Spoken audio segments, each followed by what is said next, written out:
कुछ लोग खुद निकम्मे होते हैं, लेकिन सवाल बाबा साहब के ऊपर पूछते हैं कि बाबा साहब ने अगर महिलाओं को इतने अधिकार दे दिए हैं, महिलाओं के लिए इतना ही काम किया है, तो वो मुस्लिम महिलाओं को 3 तलाक, हलाला जैसे कुप्रथाओं से बाहर क्यों नहीं निकाल पाए? आज इसका जवाब और हकीकत सुनते जाना। उन्होंने अपनी प्रसिद्ध पुस्तक थॉट्स ऑन पाकिस्तान में मुस्लिम समाज की कुप्रथाओं पर बेहद तीखी टिप्पणी की थी। उन्होंने इस किताब में लिखा है कि केवल तलाक शब्द बोलकर पति को घर से बाहर निकाल देना और बहुविवाह की अनुमति होना मुस्लिम महिलाओं के जीवन को पूरी तरह असुरक्षित और दयनीय बना देता है। जब बाबा साहब देश के पहले कानून मंत्री बने तो वे हिंदू कोड बिल लेकर आए। जब उन्होंने ये बिल पेश किया तो रूढ़िवादी हिंदू सांसदों ने संसद में सवाल उठाया कि यदि आप सुधार करना चाहते हैं तो ये कानून केवल हिंदुओं के लिए क्यों, इसे मुसलमानों समेत सभी धर्मों की महिलाओं के लिए लागू करके एक समान कानून क्यों नहीं बनाया जाता? बाबा साहब खुद देश में समान नागरिक संहिता यानी यूनिफॉर्म सिविल कोड यूसीसी लागू करना चाहते थे। उन्होंने संविधान के अनुच्छेद 44 में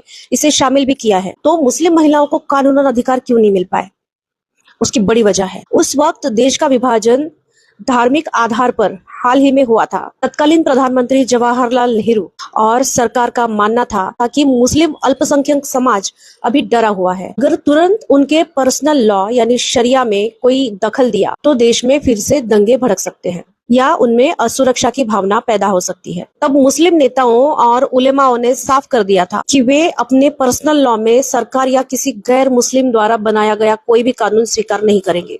बाबा साहब ने जब हिंदू कोड बिल पेश किया था तो उस बिल पर भी नेहरू सरकार पीछे हटने लगी और संसद में रूढ़िवादियों का भारी विरोध बढ़ता गया। तो बाबा साहब ने महिलाओं के अधिकारों से समझौता करने के बजाय 1951 में कानून मंत्री के पद से इस्तीफा दे दिया। वैचारिक रूप से बाबा साहब हर महिला की समानता के समर्थक थे।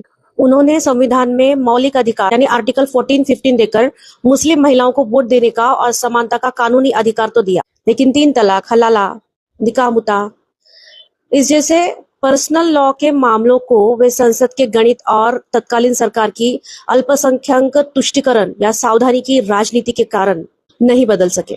जरा सोचिए, जब बाबा साहब हिंदू कोड बिल के तहत या मुस्लिम महिलाओं के मौलिक अधिकारों के तहत हिंदू और मुस्लिम महिलाओं को कुछ अधिकार देना चाहते थे, उन्हीं के भलाई के लिए कुछ करना चाहते थे, तब उसी समाज के पुरुष और खुद महिलाएं उनके विरोध में रास्ते पर उतरी। इससे बड़ा दुर्भाग्य खुद उन लोगों का और उन महिलाओं का क्या हो सकता है? ये जो विरोध का इतिहास है, ये इस बात का क्लासिक उदाहरण है कि जब धर्म और अंधविश्वास का चश्मा पहना दिया जाता है तो इंसान खुद के भले और आजादी का भी विरोध करने लगता है। हिंदू कोड बिल का विरोध करने के लिए जो आंदोलन किए गए, उन आंदोलनों में कई रूढ़िवादी और एलिट वर्ग की महिलाओं का इस्तेमाल किया गया। हिंदू कोड बिल वापस लो, ये हमारे धर्म और परिवार को तबाह कर देगा, ऐसे बैनर लेकर उन महिलाओं ने मार्च निकाला था। इन महिलाओं को ये पट्टी पढ़ाई गई थी कि अगर महिलाओं को संपत्ति में अधिकार मिल गया, ये अधिकार मिल गया, वो अधिकार मिल गया, तो भाई बहन ये वो रिश्ते खत्म हो जाएंगे, परिवार बिखर जाएगा, हमारी संस्कृति नष्ट हो जाएगी। आपको पता भी है, जब संसद में इस बिल पर बहस चल रही थी तो संसद के बाहर रूढ़िवादी लोग और महिलाएं हिंदू धर्म खतरे में है के नारे लगा रहे थे। महिलाओं को अधिकार देने वाले इस बिल को लेकर बाबा साहब को सनातन धर्म का विरोधी बताया गया।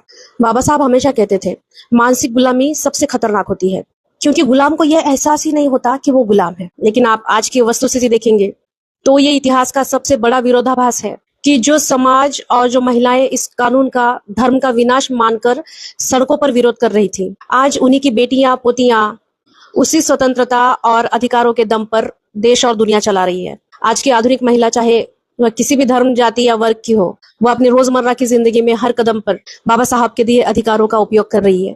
आज की बहुतांश महिलाएं, जो पढ़ी लिखी हो या अनपढ़ हो, वो महिलाएं इतिहास के इस संघर्ष से अनजान है या पता होते हुए भी अनजान बनने की कोशिश करती है। उन्हें लगता है कि ये अधिकार उन्हें हमेशा से है, ऐसे ही है, ये वक्त के साथ उन्हें अपने आप मिल गए हैं। ऐसा नहीं है, ऐसा बिल्कुल भी नहीं है। वो महिलाएं ये बात नहीं जानती कि इन बुनियादी हकों को पाने के लिए एक शख्स ने अपनी कैबिनेट की कुर्सी तक दांव पर लगा दी थी। बाबा साहब ने संविधान के अनुच्छेद 15 में साफ लिखा है कि किसी भी नागरिक के साथ धर्म, जाति या लिंग के आधार पर भेदभाव नहीं होगा। इसी अधिकार के दम पर आज मुस्लिम बेटियों के लिए स्कूल, कॉलेज और यूनिवर्सिटी के दरवाजे खुले हैं। आज मुस्लिम समाज में लड़कियों की शिक्षा को लेकर एक बहुत बड़ा बदलाव आया है। आज की मुस्लिम लड़कियां देश के प्रीमियम संस्थानों में आधुनिक शिक्षा ले रही है। संविधान का अनुच्छेद 16 हर नागरिक को रोजगार के समान अवसर देता है। इसी स्वतंत्रता के कारण मुस्लिम महिलाएं आईएएस, आईपीएस, जज, doctor, scientist, software engineer, pilot और जाने क्या क्या बन रही है। जब मुस्लिम महिलाओं ने इस कुप्रथा के खिलाफ सुप्रीम कोर्ट में लड़ाई लड़ी तो उन्होंने संविधान के अनुच्छेद 14 जो समानता से जीने का अधिकार देता है और अनुच्छेद 21 जो सम्मान से जीने का अधिकार देता है, इन अनुच्छेदों का हवाला कोर्ट में दिया। कोर्ट ने भी माना कि कोई भी पर्सनल लॉ संविधान के इन मौलिक अधिकारों से बड़ा नहीं हो सकता। ये भारत के संविधान की खूबसूरती है कि वो देश की हर महिला को, चाहे उसका धर्म कोई भी हो, एक स्वतंत्र नागरिक के रूप में पहचान और सुरक्षा देता है। जय भीम, जय संविधान।